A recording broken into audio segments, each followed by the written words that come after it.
Good evening and welcome to the October 28th, 2024 meeting of the Menlo Park Planning Commission.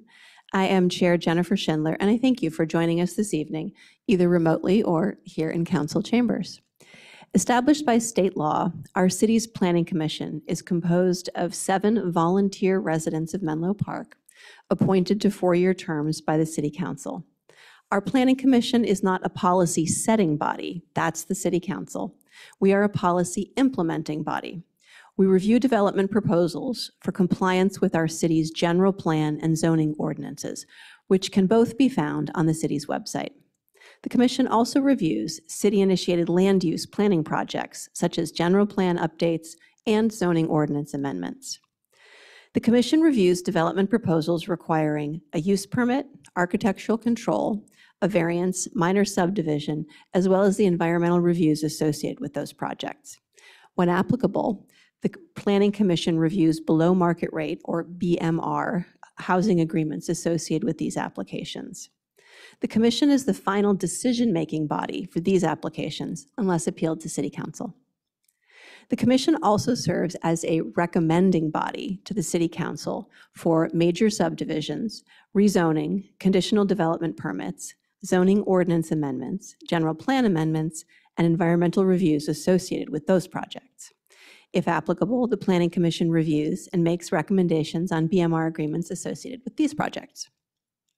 We work closely with the staff in our city's planning division, which is responsible for implementation of the general plan, zoning ordinances, and related policies. We encourage your active participation, whether you are an applicant or interested member of the public, and there will be an opportunity to speak publicly for each specific agenda item, as well as general public comment. And with that, I will call the roll for planning commissioners. Commissioner Baruzzi. Present. Vice Chair Eric. Present. Commissioner Farrick. Here. Commissioner Sillen. Here. Commissioner Silverstein. Present. Commissioner Doe is absent this evening. I am Chair Schindler and I am present, so we have 6 commissioners in chambers, which is a quorum. We will now move into the reports and announcements section of our agenda. Mr. Parada, are there any announcements or reports from staff this evening? Yes, thank you, Chair Schindler and members of the Planning Commission. Good evening. The only report or announcement from staff this evening is just, as the Commission might be aware, the community development staff are working with the Parkline Development Project on a negotiated development agreement and intend to bring the draft terms of that development agreement to the City Council as a check-in in the near future. So it was on the Council's kind of updated or pending list of items for the next November meeting. So we are looking at that possible timeframe, but things are in flux at this point. But I do want to alert the Commission to that possibility that there will be that check-in with the Council. And that would be prior to kind of moving forward with the entitlements of the project. And that concludes my reports and announcements. Happy to answer any general questions. Thank you. Do commissioners have any questions about that? Great. Do commissioners have any reports or announcements? All right. Seeing none, I would actually, sorry, I'm looking at my notes. I have a small announcement. I would simply like to encourage everyone attending and listening this meeting to vote in next week's election, wherever you live and vote, whether it's Menlo Park or not. Thank you. And then we're going to move into agenda section D, public comment, that portion of our agenda. Under public comment, the public may address the Commission on any subject not listed on the agenda. Each speaker may address the Commission once under public comment for a limit of 3 minutes. You're not required to provide your name, district, neighborhood, or city of residence, but it is helpful. The Commission cannot act on items not listed on the agenda, and therefore the Commission cannot respond to non-agenda issues brought up under public comment other than to provide general information. Please know that if you are here tonight to comment on one of our agenda items, you will have a chance to speak when we get to that specific agenda item. So for more details on how to participate, I'm going to turn to our clerk for this evening. Mr. Hochleitner, could you please give more detail on how to participate and then go ahead and begin our general public comment period? Thank you. During the public comment period, members of the public will have an opportunity to share their comments or questions remotely by clicking the hand icon on your screen, upon which staff will introduce you and activate your microphone. For those calling into tonight's meeting, please click *9 on your keypad to notify the staff that you have a comment. If multiple people are speaking from the same account, please let us know at the beginning of your time, and we will make sure that each person gets a chance to speak. For those participating in person, please fill out a speaker card located in the back of the room and hand it to me. I don't have any speaker cards at the moment, and I don't see any hands raised online. Thank you. Let's just give it one more moment.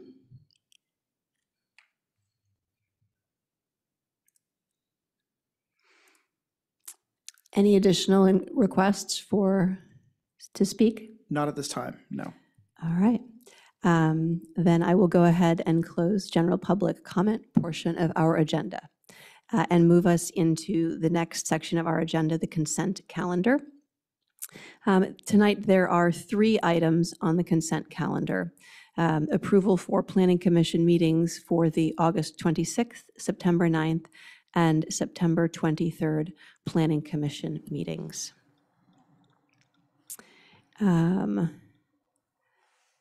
Do any commissioners wish to pull any items from the consent calendar? Commissioner Farrick. Thank you. I wish to pull, I believe it's August 26th, but I'm having trouble loading the box folder at the moment. But it's the one where we met at the Community Center Environmental Justice meeting. So I think that was the August 26th meeting, if I'm not, okay, yes. Okay. Thank you. Great. So we will proceed with the consent calendar unless any other commissioners have anything that they would like to remove from the consent calendar. Okay.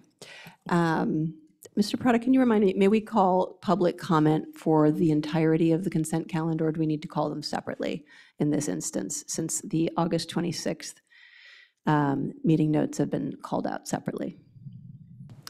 Let's see, it's a good question. Maybe if I could, Commissioner Farrick, are they minor edits or is it substantive? If they're minor, we could potentially keep it on consent with some direction to staff through this. It depends. Let's just maybe Thank you. a little Actually, flavor for what you might have would be helpful. Thank you, because it actually might make it easier, because it's actually a prompt for a question that's probably not minutes related, but the question relates to the meeting that was held and what, so obviously it's not agendized, so we can't discuss it here, but what is the, I'd like to figure out when the appropriate time is to bring back a discussion for the commission to discuss how programs from that will be implemented and how we would look at the environmental justice element as it relates to other projects that come before us, particularly those that would relate to the environmental justice element update in some way, shape, or form. So it's a question kind of for staff is really what it is. Yeah, if there aren't any changes to the minutes, I would recommend doing general public comment on the minutes. And if we could not pull the minutes, that like rescind that would be fine.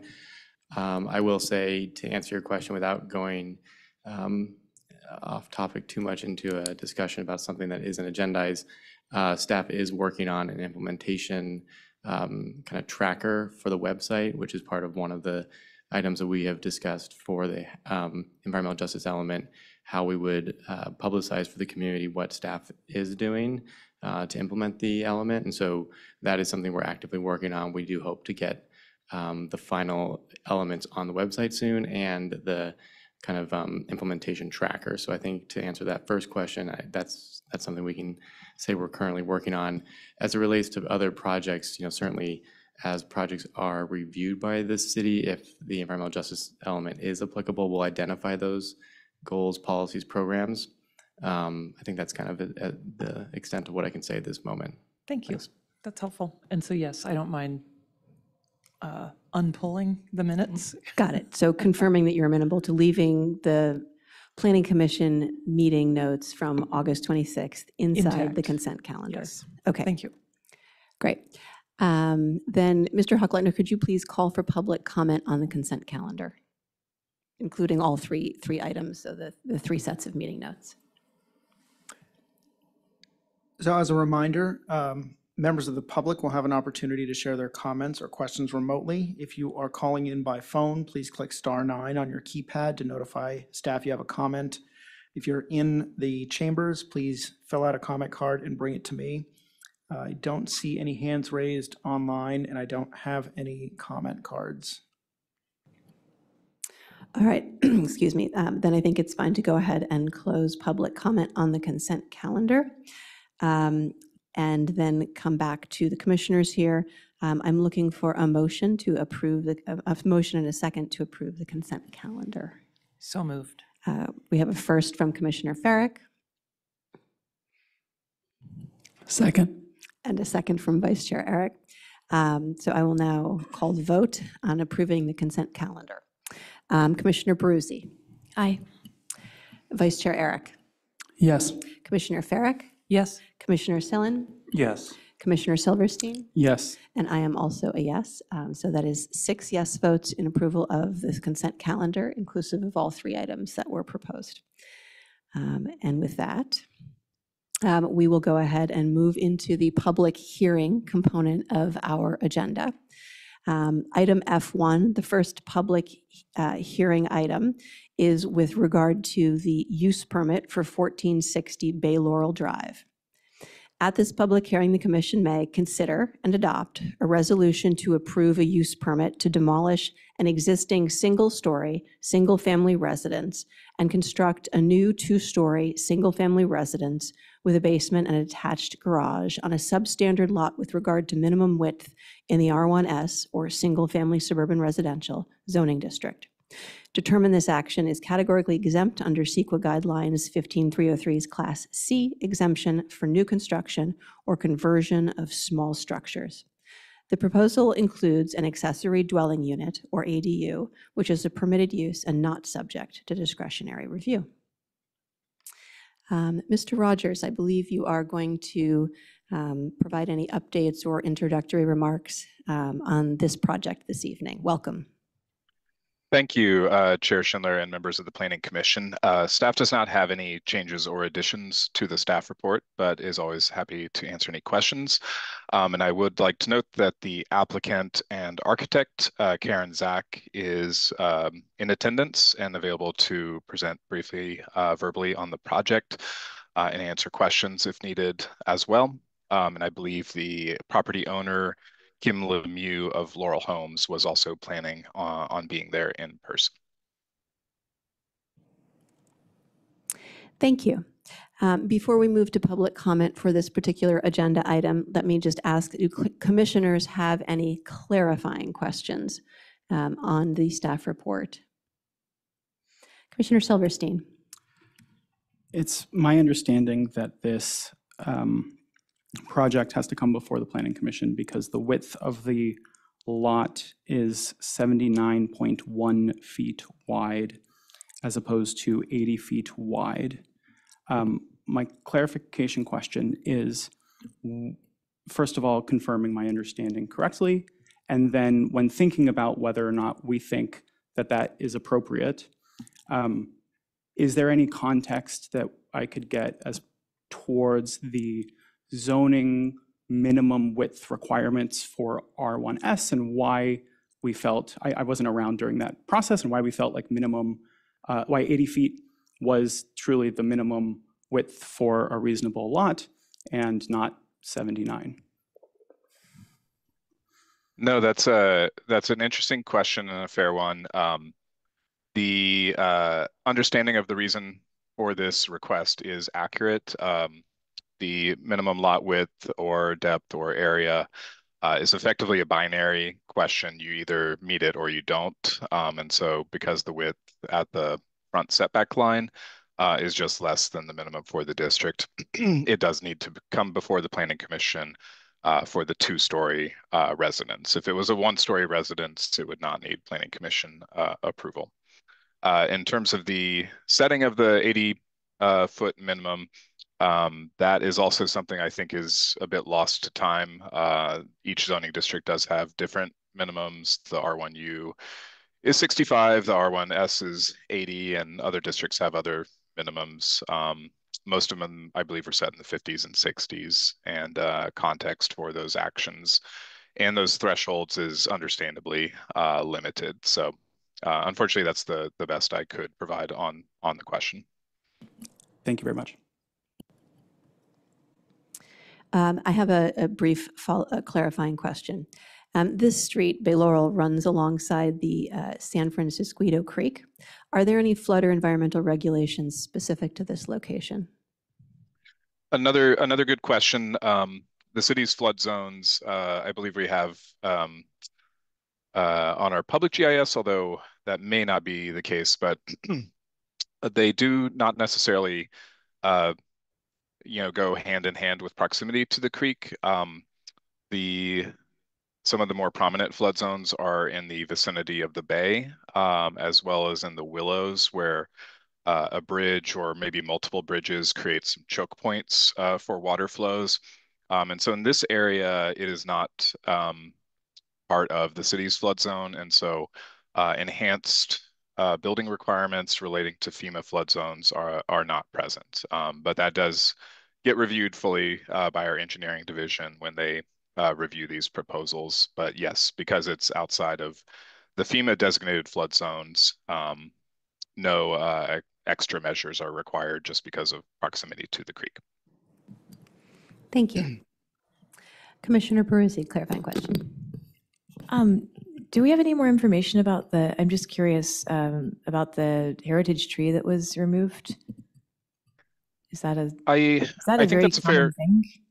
I would say no. It's something that the city arborist did indicate had been addressed to their satisfaction through the fine and the replanting. In terms of the context for that, it may be something you want to relate as a question to the applicant, but from staff's perspective, we rely on the city arborist to levy the appropriate violation penalty, and that has been relayed. And because there's been a bit of a planner transfer on this one, I don't have the direct background, but from our perspective, that's how we approach it, is the city arborist has levied the appropriate penalty. Understood. Thanks. Seeing no other clarifying questions from commissioners, Mr. Hochleitner, could you please provide instructions regarding public comment and start the public comment period for F1? Through the chair, before we I'm do sorry. that, Please. the applicant and architect is here and does have a few remarks to make before Oh, we move. wonderful. So we Thank could just you. do that. I'm sorry, I thought we were.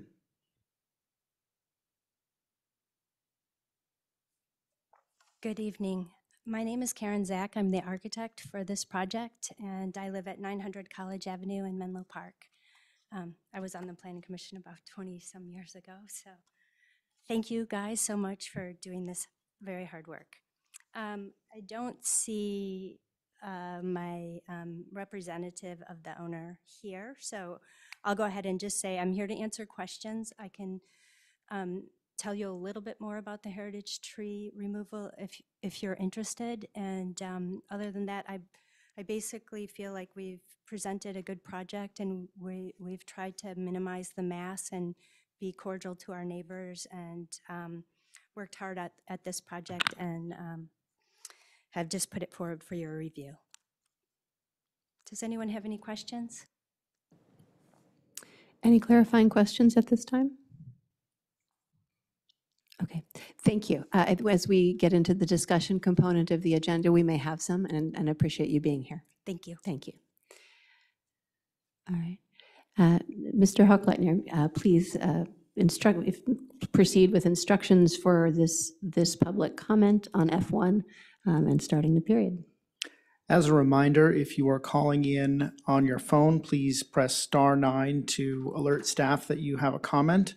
If there is more than one person that plans on giving a comment, please let us know at the beginning of your time, and we will make sure that everybody gets a appropriate time to comment. If you are in the chambers and you wish to comment, please fill out a comment card and bring it to me now.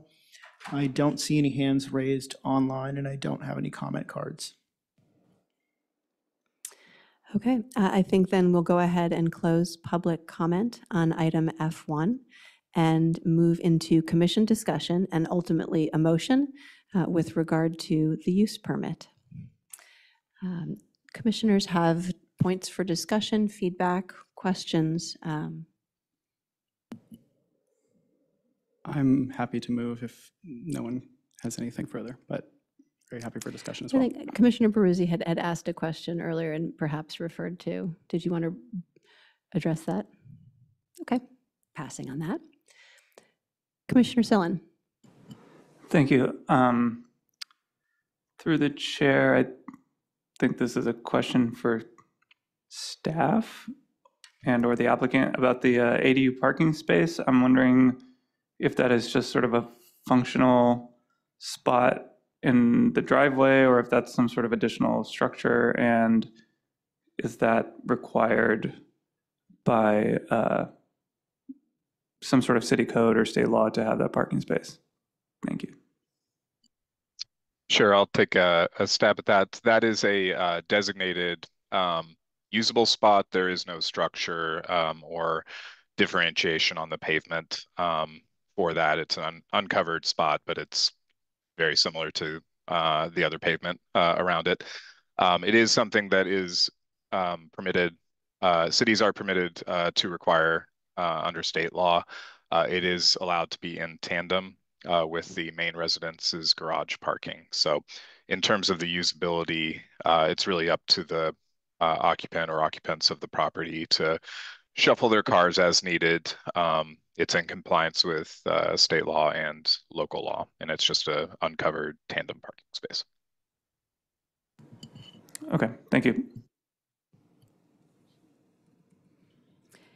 Yes, Commissioner Peruzzi. I'm just curious about the tree. It doesn't necessarily have a bearing on what my decision would be, but I want to understand more about what happened. I know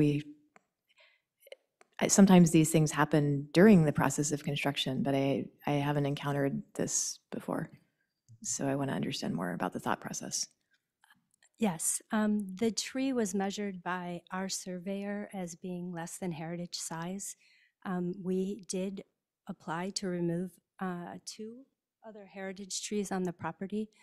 And when a tree is not heritage size, you're allowed to remove it. So we went ahead because it was going to be where the driveway is and removed it. And it was in poor health. It's overshadowed. I don't know if you made a trip out to the site, but there's an enormous oak tree on the neighboring site. And this tree was just sort of a stick underneath it. We didn't realize at the time that it was a street tree and that they had considered it a heritage tree because it was measured by our surveyor as less than 15 inches. Thanks for the explanation. That helps. You bet.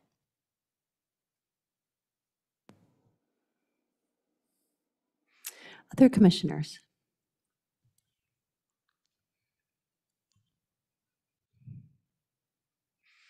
All right. I will simply say that I'm supportive of the project. I think I agree with staff's assessment that it is consistent with the look and feel of the immediate neighborhood.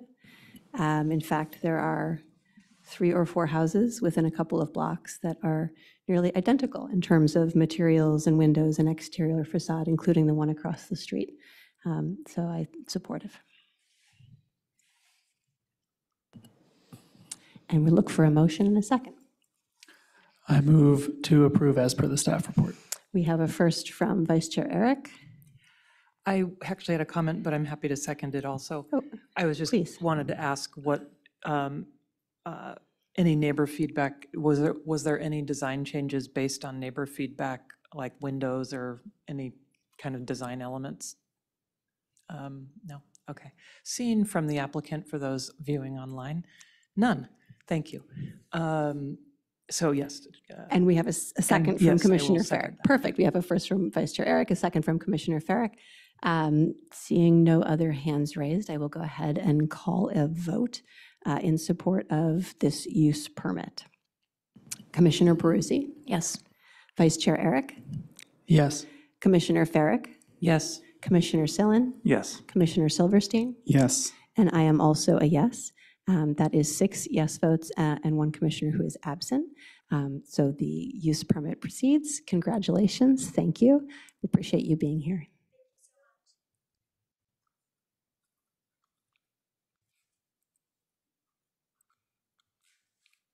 All right, we will now move on to item F2, which is a use permit regarding 789 Stanford Avenue.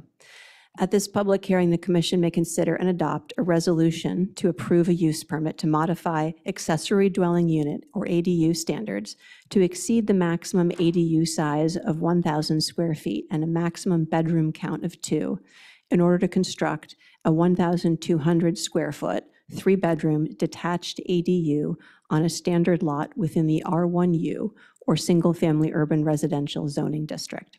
Determine this action is categorically exempt under CEQA guidelines 15303's Class 3 exemption for new construction or conversion of small structures. Hello. We have, I believe you are the applicant, and we also have Mr. Rogers. I believe you are also representing this from staff perspective tonight. Do we have any updates, or shall I turn it over to the applicant for initial remarks? Thank you. Yes, similarly, no updates or changes to the staff report. We're happy to answer questions. And I was informed that the owner, Stephen Beck, is planning to be here tonight, and I believe is at the podium right now. Yes, so I just want to introduce myself. I'm Steve Beck. This is my wife, Jane Baxter.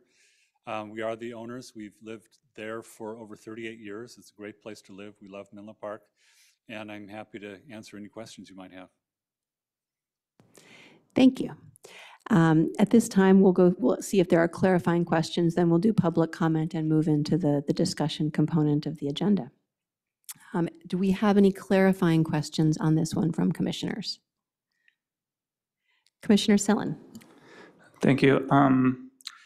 My question is regarding the distinction between a use permit and a variance. I know it was mentioned in the staff report that this is a use permit which has a lower, I believe, threshold of findings to be approved, but I was hoping maybe Mr. Rogers, you could educate me a little bit on the distinction between those two and why this is a use permit, not a variance. Thank you. Sure. Yeah. No. In the simplest terms, it is a different set of findings for a variance versus a use permit. I probably would say one's not necessarily more strict and one's less strict. It's just that they're different. A variance, I'd say, is a less common action. It does require the finding of a unique hardship relative to the property. It requires a finding that granting the variance would not be a unique privilege to that property that's not enjoyed by other property in the vicinity. A use permit is a little bit more about the absence of negative impacts. So when looking at a use permit request, I think what we ask the commission to do is see if the proposed use, construction, what have you, would impact neighbors, the public, the investment in property, the general health, safety, and welfare of the city. And essentially, if you go through that list of findings and you can't identify any specific harm, in essence, the use permit more or less should be granted.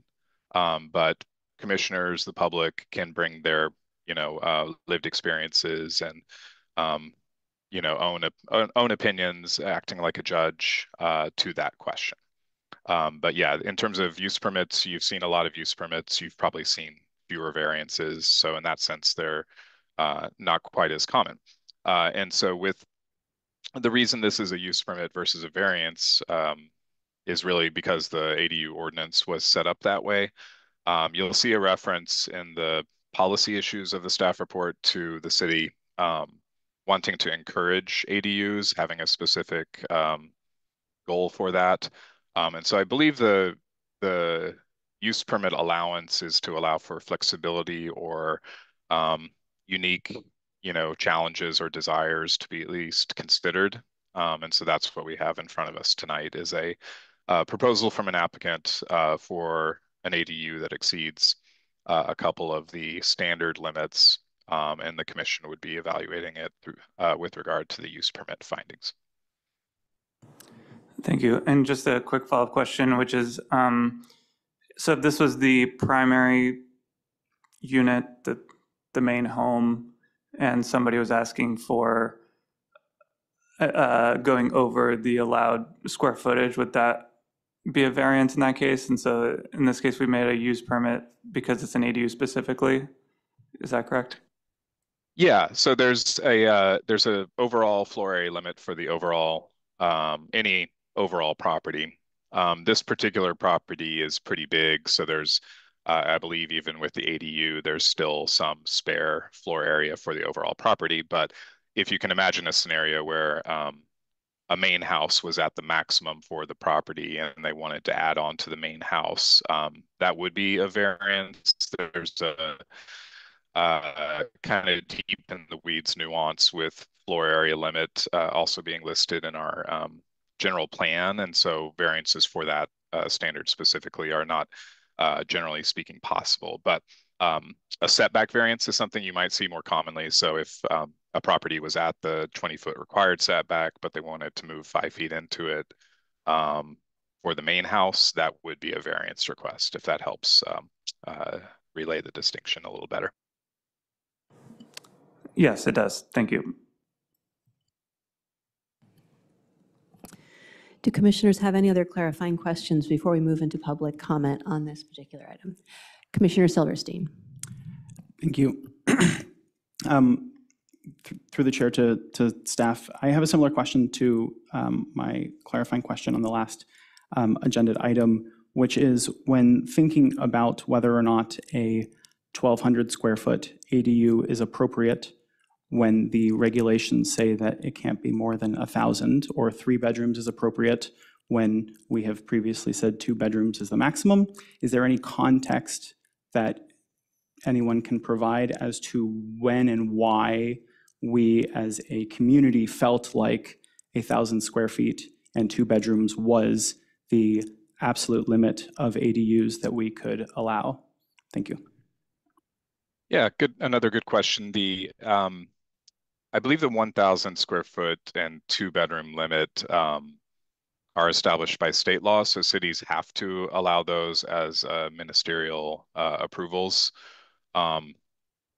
And the city, I believe, wanted to go with the state law as the default, but allow for some, unique situations to at least be considered.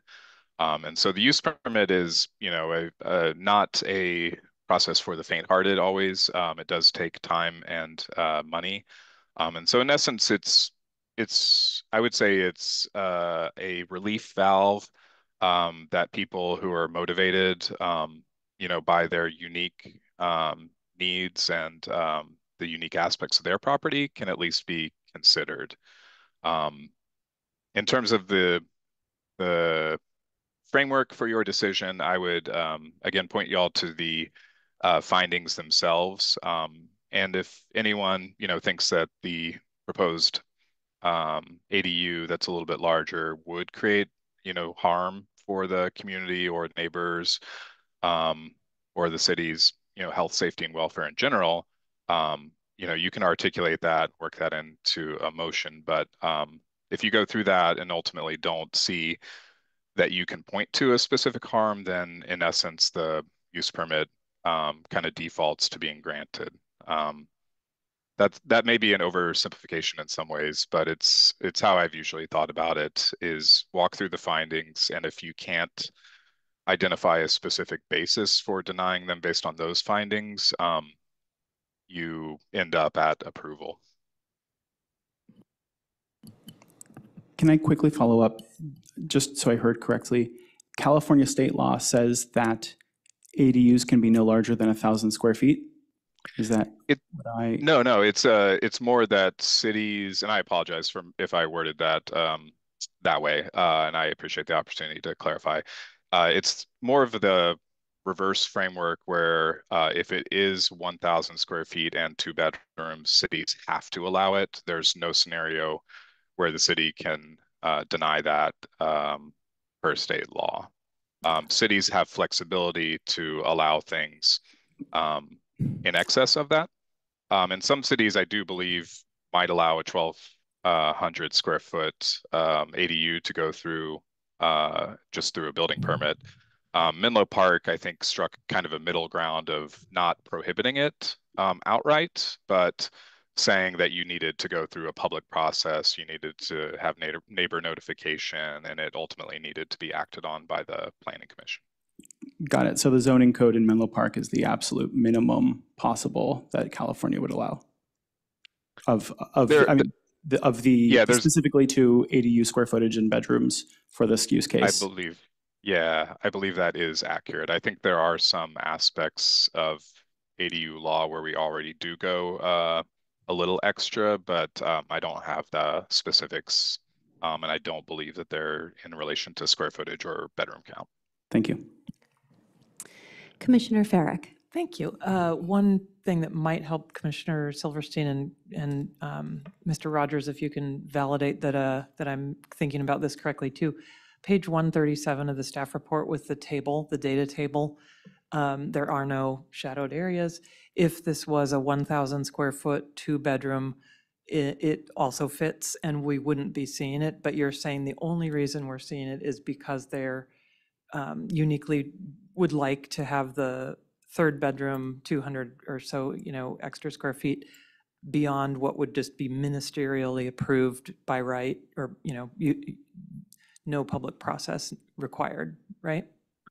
That is correct. If they had proposed a 1,000 square foot ADU with 2 bedrooms, it would be able to be reviewed and approved purely through the building permit process. Great, thank you. Does that kind of help? Okay, thanks. Before we move to public comment, are there any further clarifying questions from commissioners?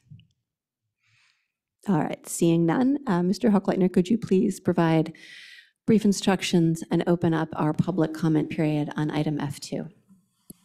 As a reminder, if you're participating online, please click the hand icon to indicate that you have a comment. If you are participating via phone, please click *9 on your keypad to let us know that you have a comment. If there's more than one person that's going to be commenting, please let us know at the beginning of your time. If you are in the chambers, please fill out a comment card located in the back of the room and bring it to me now. I don't see any hands raised online, and I don't have any comment cards. Thank you. Then let's go ahead and close the public comment for this agenda item F2 and bring the discussion back to the commission for commentary, questions, and eventually a motion with regard to the use permit. Commissioner Farrick. Thanks. I just wanted to comment that I was excited to see this particular project because I think there's such an opportunity for the city to have multi-generational families living on site together. And I think, I appreciate I'm probably of similar demographic. And I have a 1,200 square foot house that's just the perfect size when you don't have kids running around. And so I can appreciate too the need for a little more space because people do want to continue to work and have a place to do that. So even beyond, the current plan for the residents as we think about planning, how will these structures be used into the future? And I still think that it's a really great way to utilize properties like this is to have full units that are livable and not merely an extension of a house that's probably going to be used by the one family. So this is like a real bona fide ADU. So I appreciate it. Thank you. Thank you, Commissioner Farrick. Since you have already laid out a couple of things that I was already thinking, I will simply chime in and layer on top of that I am also fully supportive of approving the use permit to modify the ADU standards. I think this project, because as it adds an external ADU without significant changes to the main house, even with that ADU being 20% larger than the standard regulations, the FAL or the floor area limits are well within the limits for the property. And to me, this project is a shining example of the housing element policy H413. That was where our goal is about creating housing that is more affordable and is in the spirit of many of the goals in our housing element for policies that lead to more diverse communities and housing solutions that are specifically supportive of families. I did think about how this decision might influence future projects that could come before the commission. And I wanted to note that my thinking at this moment is that I would be hesitant to approve projects that asked for larger ADUs than 1,000 square feet as part of a concurrent renovation with the main home or a new build, especially if it were an internal ADU. I would also be hesitant to approve projects where making an ADU larger than our current regulations allowed for exceeding the FAL across the whole project. So, of course, in any future project, a use permit would be considered on the basis of the terms of that project, specific consideration. But I did want to think about the precedent that we set and comment on it here publicly. Commissioner Sillen. Thank you, Chair Schindler. I just want to confirm you're done speaking. I kind of raised my hand to indicate. Go for it. Okay.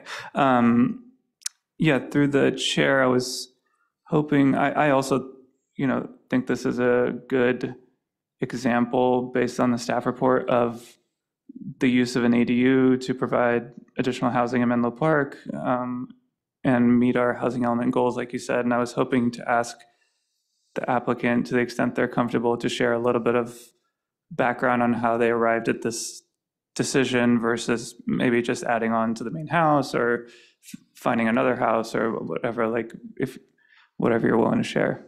Thank you. That would be great. That way anybody who is listening online can hear everything. Well, you've seen the topographic map of the site, and it's on a hillside. So our current house has, it's a 3-level house, but each level has a ground level entrance that has kind of stair steps up the hill. So it would be kind of awkward to find a way to add a significant number of square feet to it as it's now constructed. So it just made more sense. And where we're proposing the ADU is on a flat part toward the top of that slope. That was kind of the only place that we could fit it in very well. But it made more sense to do it as a separate building than to add on to the main house. Does that answer the question? Yeah, thanks. And to the extent you're comfortable sharing, it sounds like there's going to be different families living in the different homes. Yes. Our daughter and her husband and 2 kids currently live in Palo Alto in a 2-bedroom apartment. And the plan is that the ADU will be our retirement home, and they'll move into the main home with the two kids. So as you mentioned, it'll be like a family compound for at least as long as we're still there. Thank you. Thank you.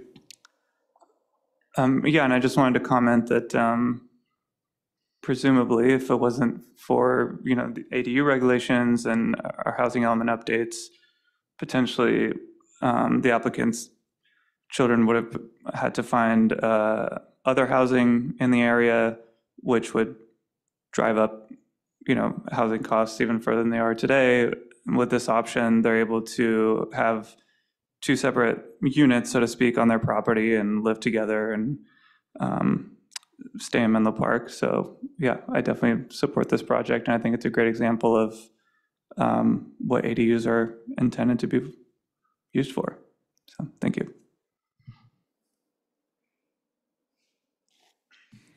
I'll just quickly say that the project gave me a warm and fuzzy feeling to read about, and I don't want to prolong the meeting, but very happy to approve it for all the other reasons that people have mentioned. Vice Chair Eric. Thank you, Chair Schindler.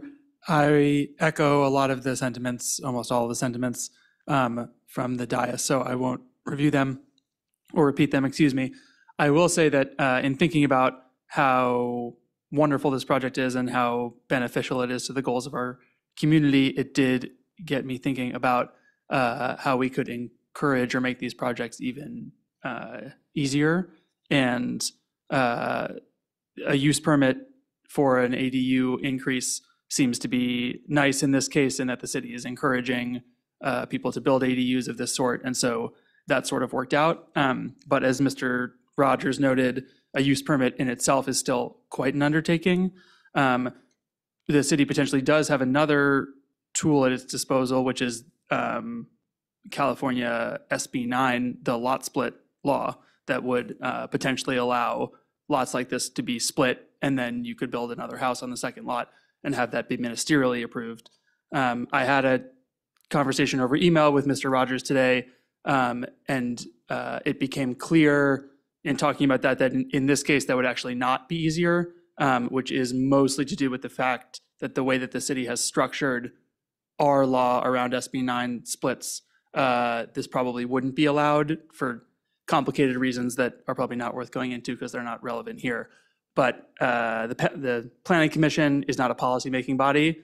However, I will just state for the record that should the city decide to revisit its SB 9 regulations, I would hope that we would make it significantly easier to achieve a lot split and build projects like this through ministerial review rather than through even a use permit.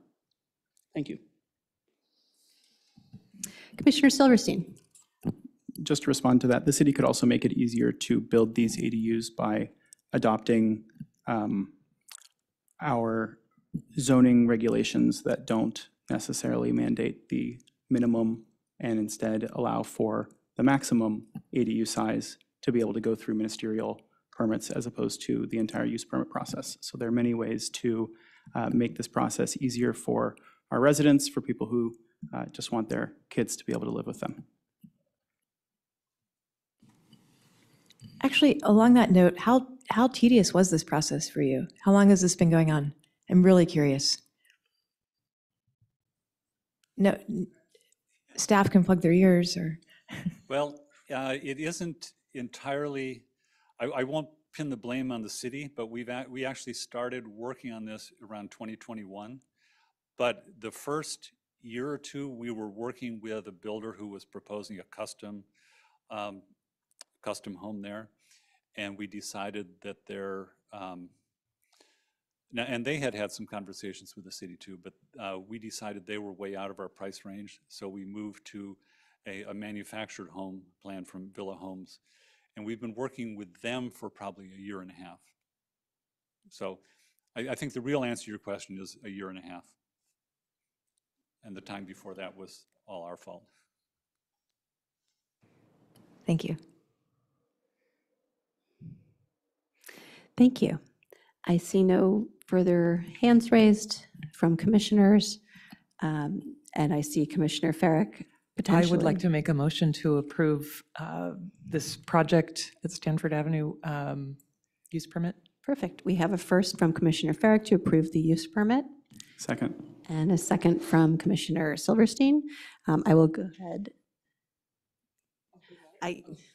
Yeah, he beat him to it. We can duke it out later. And so I will go ahead and call the vote. Commissioner Peruzzi. Yes. Vice Chair Eric. Yes. Commissioner Farrick. Yes. Commissioner Sillen. Aye. Commissioner Silverstein. Yes. And I am also a yes. So that is 6 votes in favor. 1 commissioner is absent, and the use permit is passed. Thank you for being here. We wish you the best of luck. Thank you for your patience.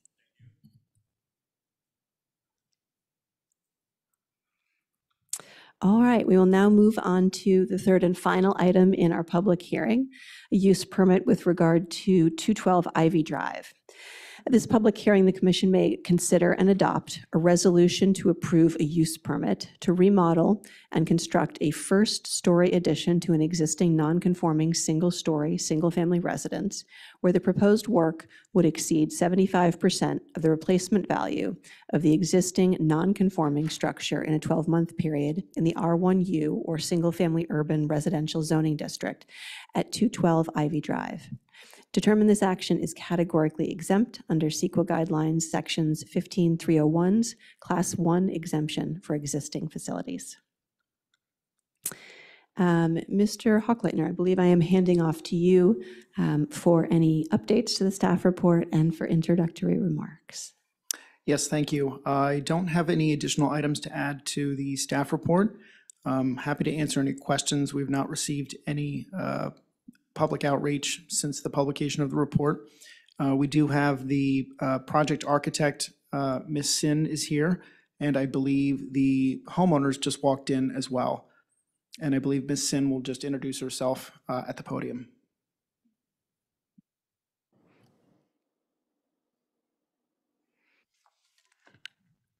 Hi, I'm Jessica Sin. I'm the project architect and the principal at JSD Architecture Interiors. It's been a while since I've been in front of the Planning Commission, but since I think a number of years since I've been up here, I have two kids. They go to Nativity School, which is just 2 blocks away. And since my youngest is now in 1st grade and school full time, I've traded my class parent duties to being on a commission for the County of San Mateo. So I'm also the chair of the Bayside Design Review Committee at the County of San Mateo. So I'm here to answer your questions about the project and ask away. Thank you. Thank you for being here and thank you for your service.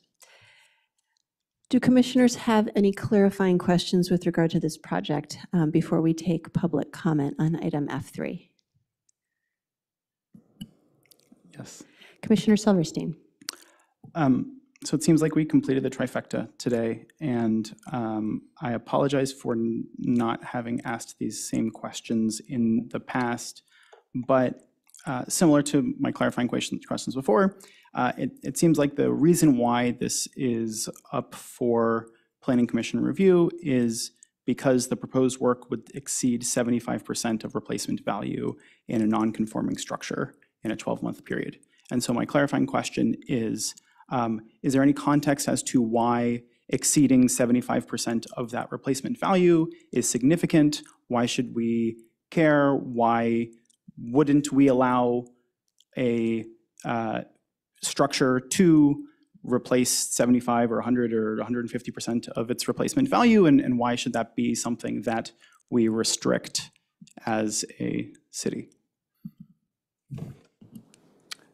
Thank you, Commissioner. I think that's a very good question. I kind of will echo what my colleague, Mr. Rogers, said, is that the reasoning behind this, I believe, is kind of lost to time, but maybe Mr. Parada might chime in a little bit more. But we do have rules for non-conforming structures that we do allow a certain amount of work to be done on single-story up to 75% and two-story up to 50% in a given time period. So if the project applicant wished to go beyond that, they have the option to either obtain a use permit, which is what they're doing here, or they could space out the amount of work over a number of years to avoid going for a use permit. But I don't know the exact reasoning behind it, but maybe Mr. Parada knows that. No, I think my colleague explained it very well.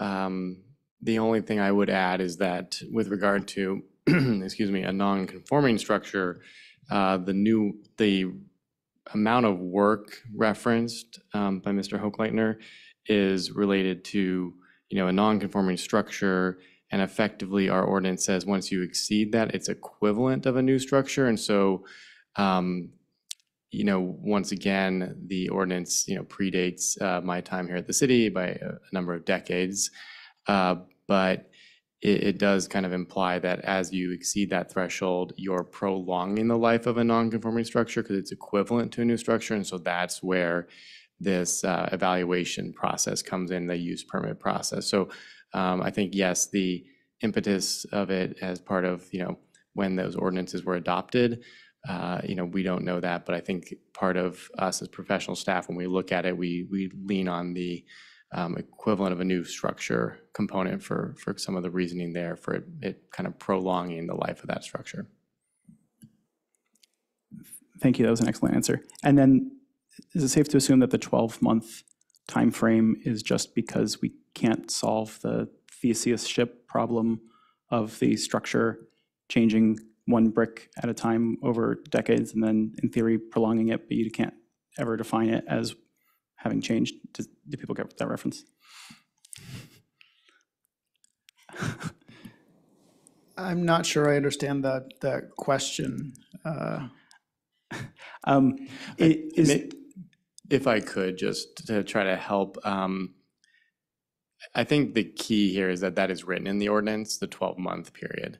And so when we evaluate it, it sets a baseline for then kind of resetting the work. So why it's there, why it's 12 months, not 6 months, not 18 months, I don't know if we can really get into that tonight, but it is codified in the ordinance. So that's kind of like a very clear, bright line for us. Commissioner Peruzzi. Okay, so I'm going to ask a goofy one. Following up on that, so in the staff report, it says the proposed work would exceed 75% of the replacement value of the existing non-conforming structure. How do you assess the current value, and what's the equation that you use? Are you basing it on the sale price? Are you basing it on the Prop 13 underjuiced current value? Are you basing it on Zillow? Are you basing it on something else? Or So how do you think about that? Sorry, I didn't mean to cut you off. That's a very good question. So in order to give every property in the city an equal playing field, it would be, it's not possible for us to say, this $6 million house over here has the same replacement cost value as this, a smaller, $250,000 house on the other side of town. So each property uses the same metric. It's about $200 a square foot. We then add everything up. It's basically, the garage is a certain amount. If you're doing remodeling on your kitchens and bathrooms, those are a certain amount. And so we have a calculus that we do. So everybody's house, regardless of the sale price, regardless of what it costs to actually build, gets the same level playing field. So we have them do that calculation, and if it comes up as more than 50 or 75% of that replacement cost, it's not truly the replacement cost of the house. It's a really, really small number when you compare it to what the actual quote-unquote value of the house is in town. But we give everybody the same dollar per square foot to do that calculation with.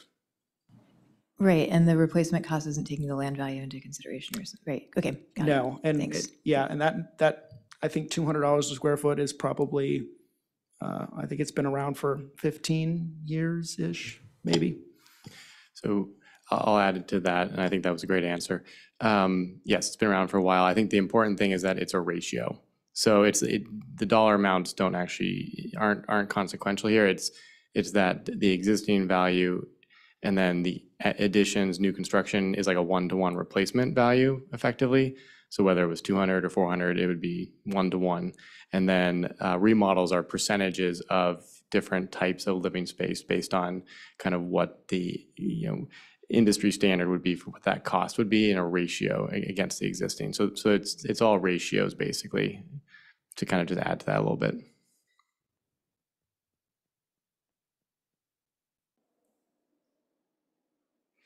Thank you. Seeing no more clarifying questions, and those were excellent, Mr. Hochleitner, could you please give brief instructions and open public comment for item F3, please? Yes, as a reminder, if you are participating online, please click the hand icon on your screen to let us know that you have a comment. If you are participating via phone, please click *9 on your keypad to let us know that you have a comment. If you have more than one person commenting, please let us know at the beginning of your time. If you're here in the chambers and you wish to speak, please fill out a comment card at the back of the room and bring it to me. At this time, I don't have any comment cards and I don't see any hands raised online. Thank you. I think we've given folks enough time to participate. So I will go ahead and close public comment on item F3 and move back into commission discussion and ultimately a motion with regard to the use permit. Do commissioners have questions, discussion points, feedback?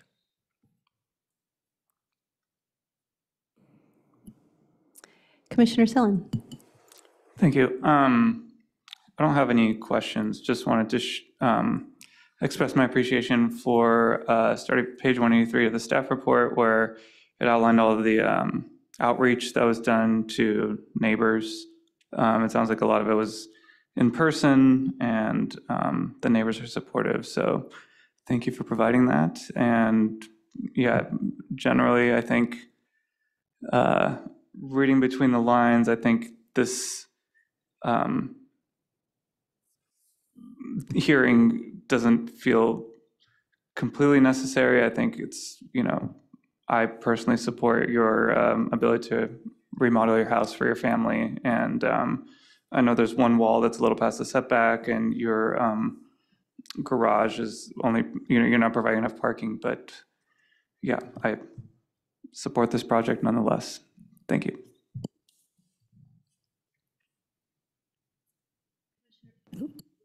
Commissioner Farrick. Thank you. Yes, I also just want to express appreciation for the project. It looks thoughtfully designed, and appreciate that it's less intrusive to neighbors, being that it's staying with a single story. I'm sure the neighbors very much appreciated that.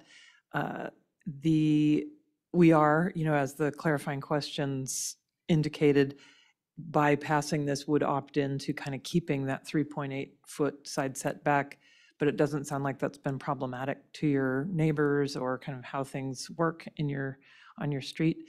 So therefore, I would like to provide a motion to get this going, not to cease discussion, but I will move to approve the use permit for 212 Ivy Drive. There you go. Thanks. I'll second that. Thank you. We have a first from Commissioner Farrick and a second from Commissioner Peruzzi to approve the use permit for 212 Ivy. I will go, unless there are further comments, which I am not seeing, I will go ahead and call the vote for this. Commissioner Peruzzi. Sure. Vice Chair Eric. Yes. Commissioner Farrick. Yes. Commissioner Sillen. Yes. Commissioner Silverstein. Yes. And I am also a yes, so that is 6 yeses and 1 commissioner is absent. So the use permit is approved and moves forward. Congratulations. Thank you for being here. We appreciate your patience, and we wish you the best of luck. All right. Enjoy your expanded home. That's right. That ends the 3 items in our public hearing this evening, and we move on to the next component of our agenda, which are informational items. Mr. Prada, does anyone from staff wish to provide updates or informational items? Yes, thank you. So just looking ahead at the calendar for the commission. So the next meeting, we have back-to-back meetings. So we will be meeting next week, November 4th. We do have 3 items scheduled for that meeting: 2 single-family home use permits, as well as a architectural control and sign review for a business downtown, Bistro Vita at 639-641 Santa Cruz Avenue. Looking further ahead, just to give a little bit of an update, given the holidays coming up, from a calendar standpoint, we have the next meeting of November is on November 18th. A little too speculative and too early at this point to identify what items would be on that meeting, but just want to kind of keep going here. We also have December 2nd, which we understand is the week after Thanksgiving. So if commissioners could let us know if there's any constraints, some already have. If everyone can look at their calendars and let us know in advance, that would be super helpful. We understand that the holidays can get busy. And then our last meeting of the year is December 16th. So we haven't brought or developed yet the calendar for next year. We will bring that draft calendar forward in the near future for the commission to review and vote on. And part of that process is really to identify if there are any kind of quorum issues that staff may not have been aware of, spring break being one of them. We're pretty good at that now, but of course, let us know if everyone has vacation plans during a certain week. Those are helpful to know, and then we'll revise and work around that. So stay tuned. We'll bring that in one of the next meetings coming up. And that concludes my reports and announcements. Happy to answer any questions. Thank you. Do commissioners have any questions about the informational items? All right. Seeing none, I will go ahead and adjourn this meeting, this edition of the Planning Commission at 8:05 p.m. Thank you.